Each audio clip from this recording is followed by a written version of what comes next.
حضرت سیدنا بلال رضی اللہ تعالی عنہ کے وصال کا وقت آیا، بیوی کو محسوس ہوا کہ زندگی کا ساتھی اب جدا ہو رہا ہے، تو ان کی زبان سے بے ساختہ جملہ نکلا، واہ حسرتا، ہے غم، اے افسوس۔ بوقت موت حضرت بلال نے اپنی زبان سے جو جملہ کہا وہ تاریخ عشق میں اللہ اور رسول کی محبت میں حسین جملہ ہے۔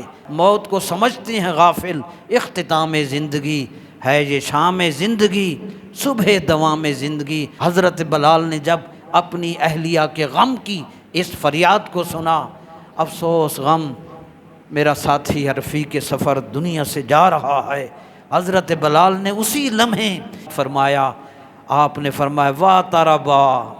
بیوی نے کہا تھا واہ حسرتا، افسوس۔ وہ اپنے حوالے سے ٹھیک کہہ رہی تھی، اور عشق کے امام حضرت بلال کی زبان پر یہ جملہ آیا، کہا واہ تربا غدن نلقى الاحبۃ محمدا وحزبہ، وہ کس قدر خوشی کا مقام ہے، میں کل اپنے دوستوں محمد عربی اور صحابہ سے ملاقات کروں گا۔